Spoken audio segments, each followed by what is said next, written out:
Abra a tua Bíblia no livro de Atos dos Apóstolos.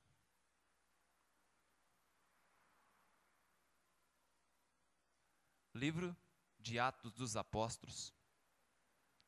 Para quem não sabe, o livro de Atos foi escrito também por Lucas, Doutor Lucas. Amém? Que leva um homem deixar o seu consultório médico para uma obra dessa, né?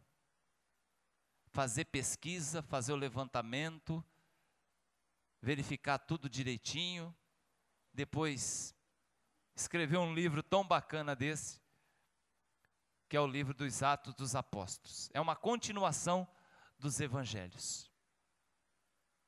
Livro dos Atos, capítulo 26.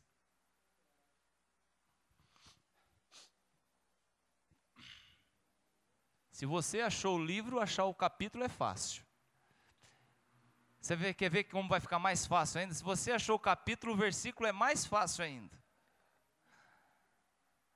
Atos, capítulo 26, versículo 1.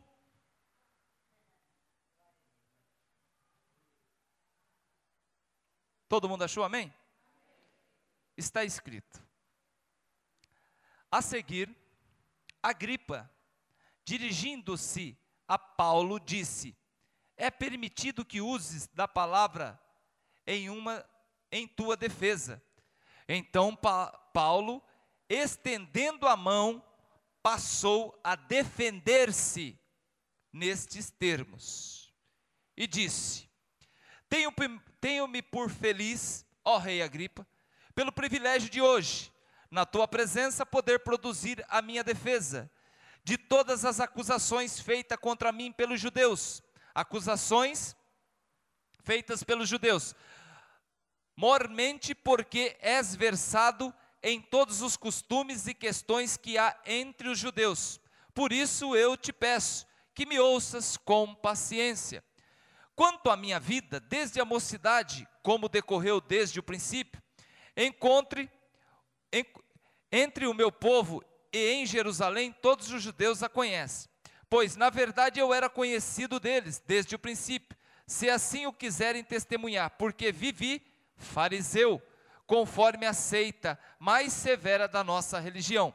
E agora estou sendo julgada por causa da esperança da promessa que por Deus foi feita aos nossos pais, a qual as nossas 12 tribos, servindo Deus fervorosamente de noite e de dia, almejam alcançar, e no tocante a esta esperança, ó rei, que eu sou acusado pelos judeus, porque se julga incrível entre vós que Deus ressuscite os mortos. Na verdade, a mim me parecia que muitas coisas deviam eu praticar contra o nome de Jesus Nazareno, e assim procedi em Jerusalém.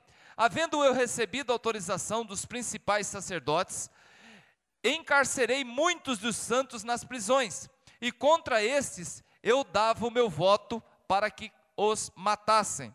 Muitas vezes os castiguei por todas as igrejas, sinagogas, obrigando-os até a blasfemar, e demasiadamente enfurecido contra eles mesmos, por cidades estranhas, eu os perseguia. Com estes intuitos, parti para Damasco, levando autorização dos principais sacerdotes, e por eles comissionado. Ao meio-dia, ó rei, indo eu a caminho afora, vi uma luz no céu, mais resplandecente que o sol, que brilhou ao redor de mim, e dos que iam comigo. Caindo todos nós por terra, ouvi uma voz que me falava em língua hebraica: Saulo, Saulo, por que me persegues? Dura coisa é recalcitrares contra os aguilhões. Então eu perguntei: quem és tu, Senhor? Ao que respondeu: eu sou Jesus, a quem tu persegues. Mas levanta-te e firma-te sobre os teus pés, por isto te apareci, para te constituir ministro e testemunha, tanto das coisas em que me viste, como daquelas pelas quais te aparecerei ainda, livrando-te do povo e dos gentios para os quais eu te envio, para que abrires os olhos e os converteres das trevas para a luz, e das potestades de Satanás para Deus, a fim de que recebam eles remissão de pecados e herança, e que são santificados pela fé em mim. Pelo que, ó rei Agripa, não fui desobediente a ele, a visão celestial, mas anunciei primeiramente aos de Damasco e em Jerusalém, por toda a região da Judéia, e aos gentios que se arrependessem e se convertessem a Deus, praticando obras dignas de arrependimento. Por causa disso, alguns judeus me prenderam, estando eu no templo, e tentaram me matar. Mas alcançando o socorro de Deus, permaneço até ao dia de hoje, dando testemunho, tanto a pequenos como a grandes, nada dizendo senão o que os profetas Moisés disseram haver de acontecer. Isto é, que o Cristo deveria padecer sendo o primeiro da ressurreição dos mortos, anunciaria a luz ao povo e aos gentios. Amém? Fecha seus olhos, vamos orar. Senhor Deus e Pai, te dou graças, te louvo e te exalto nesse momento. Usa a minha vida como canal de bênção, que eu diminua e tu cresças. Abre o entendimento da tua igreja, Pai, nessa noite. Fala ao coração de cada um, no nome de Jesus. Amém. Os amados podem se assentar. É um texto de 23 versículos. Você pode achar o mesmo texto lá no mesmo livro de Atos, no capítulo 9. Que conta a mesma história. Qual é a história, pastor? A história é de Paulo. Aqui Paulo estava em uma outra circunstância, estava em uma outra situação. Aqui já estamos praticamente no finalzinho do livro de Atos. E Paulo aqui ele havia sido preso. E ele foi apresentado diante do rei. E o rei deu a oportunidade para Paulo falar. Quando Paulo recebe esta oportunidade para falar, ele não começou a se defender. Você percebeu? Ele não começou a me falar, não, eu fui injustiçado, não, porque o que fizeram comigo está errado, eu pago todas as minhas contas, eu estou em dia com os meus impostos. Não, Paulo não começou a falar nada disso, não. Paulo aproveitou a oportunidade, olhou para a cara do rei e pregou o evangelho para o rei. Pregou o evangelho para o rei Agripa. É linda essa história, porque aqui ele fala, e o texto que está aqui no capítulo 26, no versículo 14, é um pouquinho diferente daquele que está lá no capítulo 9 de Atos, porque aqui fala, caindo todos nós por terra, versículo 14, ouvi uma voz, ele falando para o rei Agripa, ouvi uma voz que me falava em língua hebraica, e essa voz dizia, Saulo, Saulo, por que me persegues? Quem estava falando para Saulo? Jesus. Jesus apareceu pertinho de Damasco, conversou com Saulo e falou para Saulo, Saulo, Saulo, por que me persegues? Dura coisa é recalcitrar contra os aguilhões, ou seja, meu querido, não adianta você pular, não adianta você se espernear, dura coisa será você tentar resistir ao meu chamado a você, amém? Você que já está no caminho do Senhor já há algum tempo, e muitas vezes você se sente meio fraco na fé, Jesus Cristo nessa noite manda te dizer, dura coisa é você resistir à palavra do Evangelho, dura coisa é você resistir ao amor de Jesus Cristo, dura coisa é você resistir ao chamado que Deus tem para a tua vida, amém? Pastor, e por que o senhor trouxe essa mensagem hoje? Eu já preguei o livro de Atos, e o título da mensagem que eu preguei, estamos todos a caminho de Damasco, é uma mensagem maravilhosa que Deus, e eu preguei um dia aqui na igreja, mas essa mensagem que Deus colocou no meu coração, o título dela é Construindo uma História, é diferente, e Deus pode usar o mesmo texto, de várias formas, de várias maneiras, para falar a verdade, amém? E qual que é a história? E qual que é o desdobramento de tudo isso? Hoje, meu querido, nós estamos vivendo num mundo onde os valores cristãos perderam seu real valor. Hoje, nós estamos vivendo num mundo em que ser cristão hoje não gera mais esse tipo de situação. Paulo era um cristão, amém? Era um seguidor de Cristo. E aonde Paulo estava agora? Preso, na presença de um rei chamado Agripa, se defendendo, tendo a oportunidade de se defender. Hoje nós vivemos no mundo, tá, onde os valores cristãos perderam o seu real valor. Baratearam o evangelho através de um outro evangelho. Existe um outro evangelho circulando por aí. Existe um outro evangelho sendo ministrado por aí de púlpito, tá certo? Que não é o evangelho de Jesus Cristo, não é o evangelho de Paulo. É um evangelho do conforto, é um evangelho da comodidade, é um evangelho do tudo pode, é um evangelho de agradar homens e está desagradando a Deus. Através de uma lavagem cerebral, construir um ciclo pernicioso, onde a palavra chamada cristão está mais alinhada com as necessidades sociais e financeiras do que propriamente com as coisas do céu e as coisas de Deus. Falar que hoje você é cristão, hoje em alguns lugares, significa, meu querido, que agora você vai se dar bem na vida. Se você então é pastor, e eu fico muito à vontade para falar nisso, se você então é pastor, e alguém descobre, alguém que foi amigo seu quando você era criança, e descobre, ô Djalma, o que você está fazendo aqui em Jundiaí? Fala, não, eu sou pastor da Igreja Batista da Palavra. O camarada bate nas suas costas e fala, agora você fica rico, hein?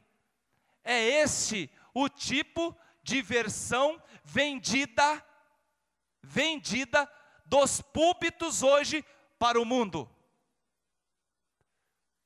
para toda a sociedade. Lutamos muitas vezes, querido, na contramão do mundo, amém? Lutamos muitas vezes, porque a gente vai contra tudo isso. A gente bate pesado, não aceita. Estão aí vendo o cristão hoje, tá certo? Que está defendendo seus próprios interesses. Eu quero o meu, eu estou aqui, o pastor falou que se eu vim aqui, eu vou conseguir, eu vou adquirir, eu vou... E as coisas celestiais e as coisas do céu estão sendo deixadas no segundo plano. Você está risada? Tem uma igreja que fez uma campanha há algum tempo atrás, que era a seguinte: você está com problema na sua família? Com quem? Com seu filho? Você vai no guarda-roupa dele, você pega uma camisa dele, dá um nó, mas dá um nó. Traz na igreja para o pastor, que o pastor vai desamarrar essa. E no momento que o pastor desamarrar aquela camisa, o seu filho vai ser liberto. Quem ouviu falar desse negócio aqui? A igreja toda ouviu. Amém? O pastor tem o poder de desamarrar a vida do filho daquela mulher. Vida amarrada estava simbolizada numa camisa. Jesus Cristo, não vamos falar de Jesus não. O problema está na camisa. Eu desamarro e expulso tudo quanto é demônio que tem na vida dessa pessoa e a coisa está resolvida. Isto é baratear o evangelho. É substituir o sangue precioso de Jesus Cristo, o poder da fé do cristão. Amém? E é brincar com a minha inteligência. Achar que eu e você, crente inteligente, acredita numa besteira dessa. A campanha acabou, a campanha da camisa amarrada acabou. Agora vem a campanha da meia. A camisa estava dando muito na cara. Você pegava a camisa, amarrava, torcia, dava um nó, levava lá, o pastor desamarrava, não tinha nem o trabalho de passar de volta. Aí o camarada ia falar, mas o que aconteceu com a minha camisa? O que aconteceu com a minha camisa? Aí o crente não falava a verdade. Você sabe o que aqui é, filho? É que eu peguei sua camisa, eu dei um nó, mas tão bem dado, levei lá para o pastor, ele desamarrou, agora ficou amassada. O que ele fala? Ah, não, deve ser que você deixou embolado por aí. Já mentiu. Já começa tudo errado, porque não vai falar que levou a camisa do filho, ou do esposo, ou da esposa, para um pastor de uma catedral daqui. Não vai falar. Já começa por aí, com mentira. Acabou agora a campanha da camisa, agora entrou a campanha da meia. A meia é mais sutil. Caso você tira a meia da gaveta, a camarada nem percebe. Eu estou desconfiado que a próxima campanha é a campanha da cueca. Só pode ser, gente. Do jeito que está indo, já baratearam, já jogaram no chão. Tá? Já trocaram, né? Já trocaram de tal forma a palavra, a mensagem e o sangue de Jesus por uma amarrada de uma meia. O que é ponto que nós chegamos? Baratearam o evangelho. Homens que deveriam valorizar o sangue da cruz e valorizar principalmente quem morreu nessa cruz, estão fazendo isso aí. Quando você vê qualquer coisa desse tipo, que não está na Bíblia, você não vai encontrar, querido. Você não vai encontrar isso na Bíblia de jeito nenhum. Na minha Bíblia e na sua Bíblia, que é uma Bíblia cristã, uma Bíblia protestante, você não vai achar isso. Quando você vê um tipo de coisa dessa, você pode crer que isso aí é para atrair gente, é para atrair multidões, é para levantar fortunas, que isso sempre tem um desdobramento lá no final, que vai mexer com o bolso do camarada, tá certo? Lembre-se que isso é baratear o evangelho, é colocar o evangelho lá como qualquer coisa. Tem outras táticas, tem outros meios, tem outros métodos que está dando certo. Eu não vou em algumas reuniões, porque quando você vai nessas reuniões, principalmente reuniões de líderes, sempre tem uma ideia nova. Pastor, faz isso na tua igreja, porque você vai ver, na tua igreja em 2 meses enche, porque eu fiz na minha e encheu. Eu não quero isso para a minha igreja. Eu não quero, meu querido, não quero que você seja massa de manobra. Amém? Eu quero que você seja um filho de Deus, na presença de Deus, servindo a Deus, glorificando a Deus, e se der certo na tua vida, vai ser glória a Deus, e se não der certo na tua vida, vai ser glória a Deus do mesmo jeito. Amém? Porque a Bíblia diz que tem outro jeito de você ser atraído. Aleluia. Tem outra forma do cristão ser atraído por Jesus, de estar na casa de Deus. Não é com esse monte de baboseira, tá certo? Que isso consegue atrair o verdadeiro cristão. Eu imagino Paulo na frente de um rei pregando o evangelho, não fugindo da responsabilidade e mandando bala ali. Isso são meios, invenções para atrair gente. Só que a minha Bíblia, lá em João capítulo 12, versículo 32, está escrito uma outra coisa. Jesus usou um outro termo para atrair gente. Jesus usou uma outra forma, um outro meio, um outro método para te atrair e para me atrair. Porque a palavra do Senhor diz que o método dele para me atrair e atrair você está escrito em João capítulo 12, versículo 32. Ele dizia: quando eu for levantado da terra, atrairei todos a mim. Quando eu for crucificado, quando eu for colocado no meio daqueles 2 malfeitores, quando toda a terra ver o sangue de um justo sendo derramado por amor da humanidade toda, aí sim eu atrairei todos a mim. A palavra do Senhor relata aqui no capítulo 26, a história de um homem chamado Paulo, o maior vulto da igreja primitiva, a figura mais importante do cristianismo depois de Jesus Cristo. Para que todos fiquem sabendo, Paulo não era um ignorante. Paulo foi um rapaz, um jovem, um moço que estudou. Ele foi ensinado e teve um dos melhores professores de toda a história da humanidade, chamado Gamaliel. Paulo, para você ter uma ideia, ele era judeu, ele pertencia à tribo de Benjamim. dentro dentro da religião judaica, dentro dos judeus, existia uma seita, né? Saiu de dentro de uma vertente do judaísmo, saiu uma seita chamada farisaísmo, fariseus. E Paulo entrou, fazia parte dessa seita. Era fariseu convicto, que levava a lei de uma tal forma, que levava a lei de uma forma muito severa.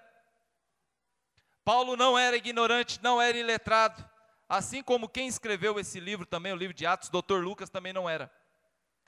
Não era fácil de ser enganado, amém? E Paulo surge na história do cristianismo, fazia pouco tempo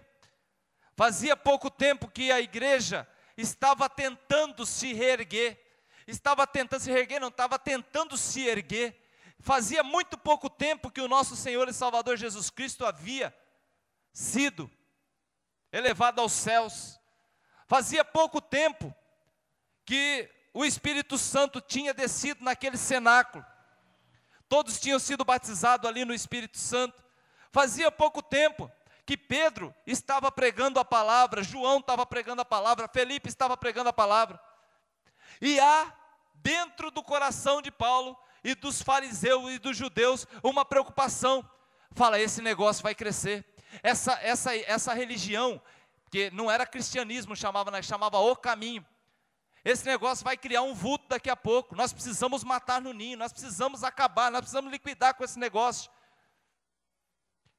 E Paulo, ele surge na história, aqui do cristianismo, surge na história cristã como um meteoro brilhante, aqui a caminho de Damasco, depois de ter perseguido em outras ocasiões, agora ele tinha cartas, tinha autorização para perseguir o povo que estava lá em Damasco, e Paulo surge na história cristã agora, como um cometa, como um meteoro brilhante, lampeja em cena por um período de tempo, naquele momento em que ele é derrubado do cavalo, naquele momento que ele é conduzido para Damasco, no momento que passava a igreja por uma crise religiosa de perseguição, Paulo ele se converte ao cristianismo.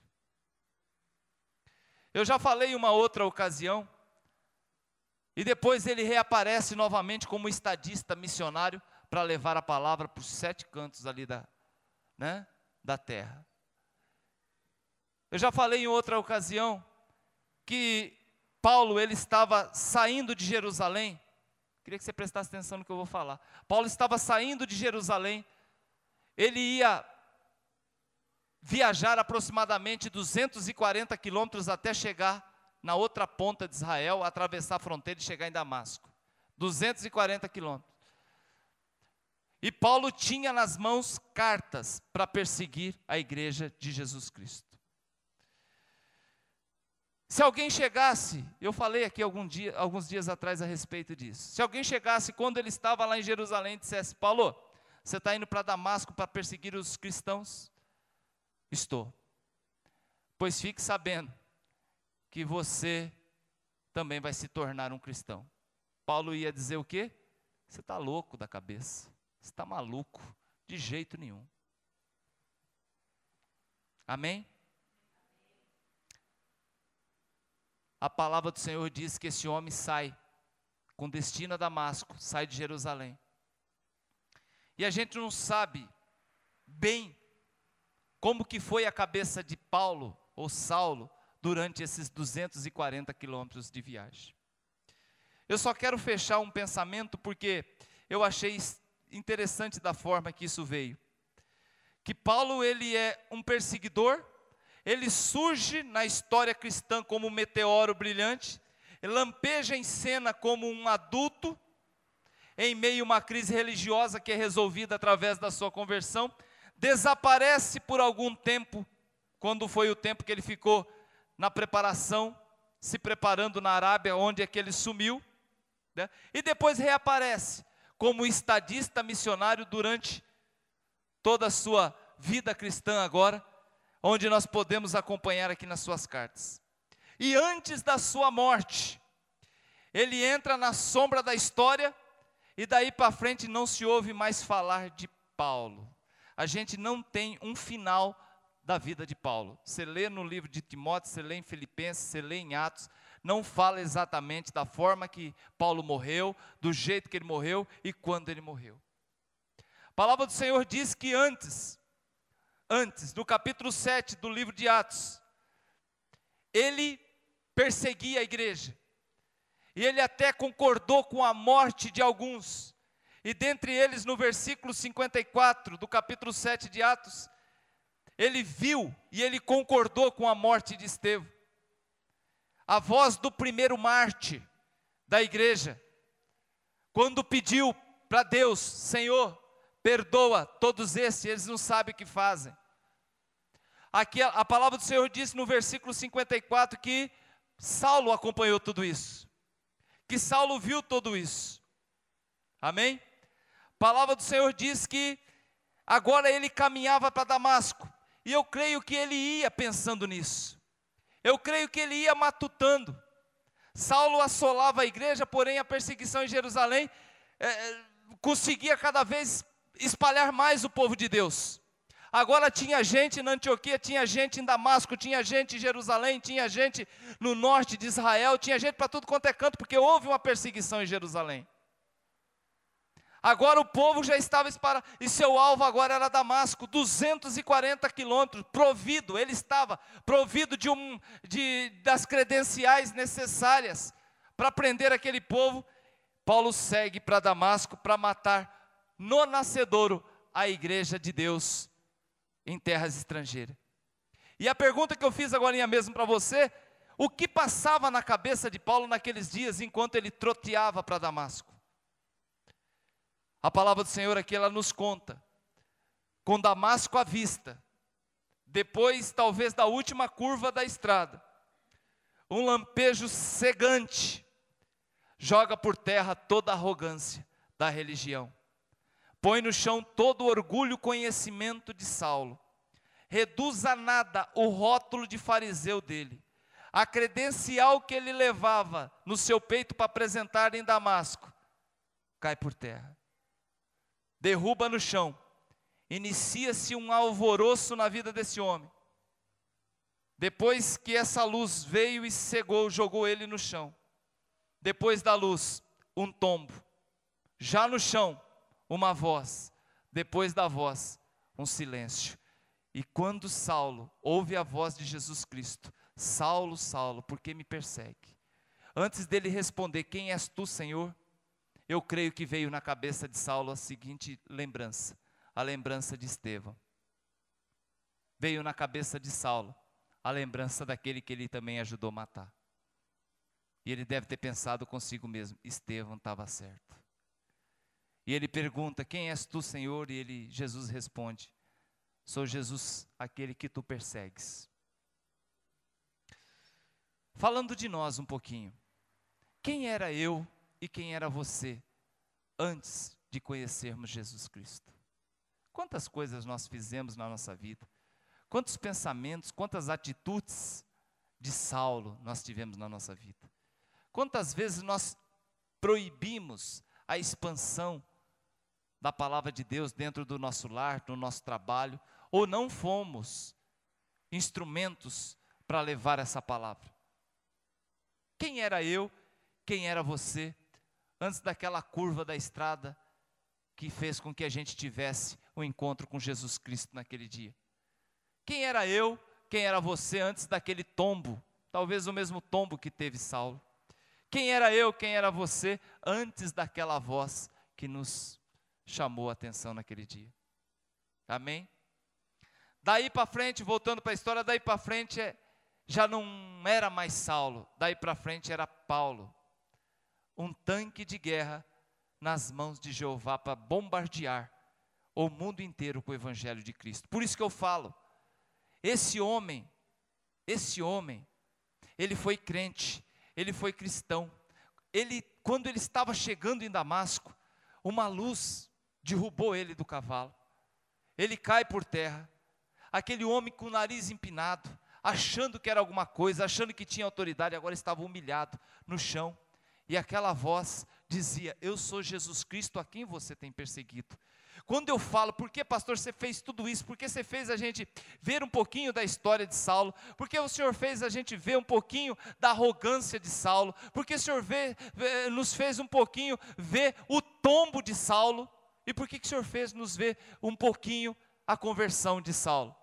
Porque a igreja hoje talvez está perseguindo Jesus ao invés de seguir Jesus. Isso é muito sério. Quando eu falo da camisa amarrada, que para ser liberto precisa desamarrar, eu não estou falando de Jesus Cristo. Eu estou falando de uma crença mentirosa. Estou falando algo que está ludibriando, alguém que está enganando, alguém que está tirando proveito disso. Isso não é Paulo, isso é Saulo. Isso é perseguição. Pastor, mas aonde está o crime disso aí? O crime é você ter na sua catedral, dentro da sua igreja, milhares e milhares de pessoas sedentas por Deus, precisando da palavra, precisando ser salvo, precisando ser curado da alma, precisando ser transformado pelo poder do Evangelho, e você falando de camisa amarrada. Isso é ser Saulo, isso não é ser Paulo. Você vê dentro de uma igreja evangélica pessoas que precisam de Deus, precisam do caminho certo, precisam do caminho da salvação, porque um dia querem estar no céu, e você, muitas vezes, ali gastando tempo, enchendo linguiça, falando de dinheiro, inventando dentro da igreja. Isso é ser Saulo, isso não é ser Paulo. Saulo era um perseguidor, Paulo agora era convertido. Saulo era alguém que estava matando almas, amém? Saulo agora era um homem que estava ganhando almas. Daí para frente, era esse homem. Não podemos baratear o Evangelho, porque custou o sangue de Cristo, custou o sangue de Estevão, gente, custou o sangue de Paulo, custou o sangue de Pedro, custou o sangue de tantos mártires que morreu, fertilizando o chão, fertilizando o Evangelho com o seu sangue, amém? Homens que se o Evangelho chegou para a gente até hoje, não foi porque caiu de paraquedas na nossa mão, não, foi porque teve um John Hus que morreu numa fogueira, é porque teve um Savonarola que morreu, porque teve um John Patton que pregou na Ilha dos Canibais, porque teve um John Wesley que pregava a sua mensagem e andava por ano aproximadamente 8.000 quilômetros para levar a mensagem de Deus. Porque teve um John Edwards que pregou a palavra. Porque são homens que morreram em detrimento do Evangelho e não negaram o nome de Jesus e não mandaram ninguém amarrar a camisa, não. Não se preocuparam com dinheiro. Eu sempre falo, John Patton, ele pregou numa ilha de canibais, chegou sozinho com a esposa, saiu dessa ilha 17 anos depois, sozinho. A esposa morreu nessa ilha de doença. Os 2 filhos que John teve nessa ilha morreram de doença. E cada vez que um morria, ele tinha que ficar em cima do túmulo por dias, para que os canibais não desenterrassem e comessem. E John Patton sozinho conseguiu um feito maravilhoso, que se resume no final da sua obra, quando ele escreve: cheguei nessa ilha ao som dos tambores dos canibais, deixo essa ilha 17 anos depois, ao som dos sinos das igrejas. Homens que fizeram a diferença. Um camarada hoje faz o que faz com o nome de Jesus Cristo, com o Evangelho que eu disse aqui, que foi fertilizado com o sangue dos mártires, com o sangue de homens como esse, para amarrar camisa, e dizer que está pregando o Evangelho, e dizer que a tua vida vai mudar, e dizer que a tua história muda a partir de hoje, dizer que você pode tudo naquele que te fortalece, você tem direito a ter tudo na sua casa. Você tem direito a ter conta alta no banco, positiva no banco, você tem direito a ter carro, você tem direito. Amém. Isso não é enriquecer o Evangelho, isso é baratear o Evangelho. Falei de John Patton, falo de John Wesley. 42 mil sermões pregou na sua vida. 8.000 quilômetros andava por ano. O homem que chegava nas cidades, esvaziava bailes e enchia igrejas, sozinho, em lombo de cavalo ou a pé. O homem que fez a diferença foi outro. E aí, quando ele termina a sua carreira, o que John Wesley deixa? Um casaco velho, uma chaleira, 2 canecas e uma colher. E nós falando que nós somos o tal, que nós vamos conseguir, que a igreja tem que ser rica, que Jesus era rico, que tinha até tesoureiro, que vamos arrebentar a boca do... Não. Tem sangue do justo nessa história toda. Se o Evangelho chegou para você hoje, em pleno 2008, valoriza, querido. Valoriza a palavra do Senhor. Porque tem países por aí que não tem acesso ainda, mas vai ter, porque Deus vai levantar um povo que não vai ficar amarrando camisa e perdendo tempo com isso não.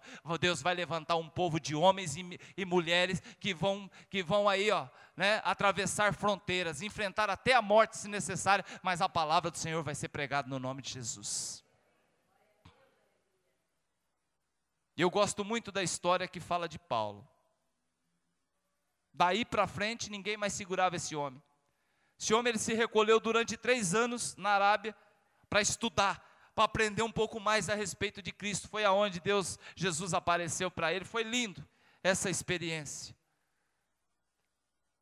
Paulo faz 3 viagens missionárias, todas elas em avião particular. Não? Camarote. Que esse homem sofreu. Todas elas em meio a muitas perseguições, açoites, naufrágios, apedrejamento, prisões, fugas e outras coisas. Esse foi o ministério desse moço chamado Paulo. Porém, Deus sempre estava com esse moço. Amém? E tudo isso contribuía para a expansão e os projetos de Deus. Eu acho lindo as coisas que aconteceram na vida de Paulo. Quando prendiam Paulo, falavam, agora nós conseguimos prender o camarada. Vai ficar preso aí 2 anos. O que Paulo fazia? A cadeia ajudou e muito o evangelho. Por que, pastor? A cadeia, as prisões de Paulo? Porque foi nas prisões que ele escreveu aproximadamente 13 cartas. São essas cartas que tem na sua Bíblia, querido e querida, que muitas vezes nós não valorizamos e não lemos. Foram escritas, muitas delas, em prisões, quando Paulo estava alojado confortavelmente nas prisões, depois de apanhar, depois de ser humilhado, quase morto, apedrejado, largado nas prisões. A pena, a caneta de Paulo não ficava sem trabalhar. Ele escrevia a carta. Amém? As epístolas. Toda vez que prendia Paulo, para Paulo talvez seria uma benção, porque ele aproveitava e escrevia as cartas. Uma vez exportaram Paulo para Roma. Não queremos eles aqui. Vai para Roma, diante de César. Achavam, que exportando Paulo para outras terras, mas mal sabia que exportando Paulo, estavam exportando a palavra de Deus para outras terras. Já parou para pensar nisso? Estavam exportando Paulo, não, estavam exportando a palavra de Deus para outras terras, porque chegou lá, Paulo de novo, não fica quieto. Daqui a pouco, meu querido, já existia a igreja em Roma. Isso é lindo. Gente, como nós somos pequenos, eu me sinto, muitas vezes, quando vejo alguém desse quilate, dessa esmera, dessa têmpera que foi Paulo, Eu me comparo a um camarada desse, eu falo, eu não fiz nada pelo Evangelho. Eu não fiz nada, eu tenho muito o que fazer. Tem uma diferença entre eu e você, entre eu, você e Paulo, amém? Há uma diferença entre a igreja de hoje e Paulo. Paulo já está na glória. Eu e você estamos ainda a serviço de Deus. Eu e você ainda tem tempo de correr atrás. Eu e você ainda tem tempo de levar a mensagem. Eu e você ainda tem tempo de ser perseguido até se for caso. Eu e você ainda tem tempo de não envergonhar o nome de Jesus Cristo e barateando o evangelho que Ele nos deixou. Não, nós temos tempo de fazer a obra de Deus como se deve. Amém? Paulo era o pivô da expansão do evangelho para o mundo inteiro. Paulo plantou igrejas aonde colocou seus pés. Paulo formou pastores, Timóteo, Tito e por aí vai. Intercedeu por homens, só você ler a carta de Filemão. Mas o seu maior legado foi ter ganho milhares de almas para Jesus Cristo. Amém? Esse Paulo, ele era perfeito, ele era santo, ele era uma pessoa singular? Não. Esse Paulo, ele tinha defeitos, tinha enfermidades, tinha tristezas, tinha alegrias, tinha angústias, solitário muitas vezes, felizes outras, revoltas em outras, como nós. Porém, alguém que representou dignamente o nome de Cristo, apenas com a palavra, apenas com o evangelho verdadeiro e com atitudes de um verdadeiro cristão. Paulo não barateou o evangelho. Pastor, e aí? Como vai ser o desdobramento de toda essa história? Porque o senhor falou que o título da história, o título da mensagem era Construindo uma História. Como vai ser o desdobramento disso? Desdobramento é aquilo que a gente já comentou em uma outra situação. Um dia nós vamos chegar na glória. Eu creio na minha salvação e na sua salvação. Eu creio que se Jesus voltar, eu não vou para o inferno. E você também não vai. Porque eu creio que você é crente, a não ser que você seja uma coisa na frente da igreja e outra coisa no mundo secular. A não ser que haja porões dentro da tua alma, dentro do teu coração, que você ainda não revelou para ninguém. E você precisa revelar isso. Você, não para a sociedade, mas você precisa colocar isso diante do Senhor. Você precisa se abrir. Eu creio na salvação de todos aqui. Eu creio na salvação da igreja de Jesus Cristo, tanto nessa cidade, como na cidade vizinha, como em São Paulo. Eu creio. Mas para isso precisa ter atalaias de Deus, para denunciar o barateamento do evangelho, para denunciar as distorções que está havendo no meio do povo de Deus. Porque tem uma história a ser contada. Tem uma história que eu e você nós vamos ter que contar um dia. Você já imaginou você chegar no céu? E um dia eu comentei aqui na igreja exatamente essa cena. Aquela mesinha baixa, aquela mesa hebraica, todos ali sentados e você chega para um Moisés e fala: Moisés, conta a sua história. E Moisés fala: Djalma, minha história é linda, minha história eu nasci praticamente no palácio, depois de 40 anos eu fugi para trabalhar para o meu sogro, fiquei 40 anos trabalhando para o meu sogro, e depois com 80 anos Deus me chamou para mim levar um povo até Canaã. E aí ele me conta a sua história e gasta tempo contando a sua história. A história de Moisés é linda. Você pergunta para José, e José, e a tua história? E José fala: olha, minha história é que eu tinha 17 anos, tive um sonho, nesse sonho eu via que todos os meus irmãos, as tribos dos meus irmãos se inclinavam para mim, e eu fui vendido como escravo para o Egito, e do Egito eu fui para a cadeia, e da cadeia eu me tornei governador, e consegui tirar o meu povo da terra deles, e salvei da fome, e glorifiquei o nome do Senhor, e não neguei o nome dele em momento algum. Essa é a minha história. Você pergunta para um Pedro, Pedro fala, eu era pescador. A minha história é linda, porque o Senhor um dia está passando pela praia, fala que ia fazer de mim pescador de homens, e eu vou segui-lo. E eu começo a segui-lo e eu me apaixono pela obra de Cristo, me torno um dos seus discípulos até o dia que eu nego ele. Mas ele vem, me conforta, trabalha no meu coração, me faz um novo crente, aí eu começo a fazer a obra dele. Essa é a minha história. Pergunta para um Estevão conta a história até o dia que ele foi apedrejado.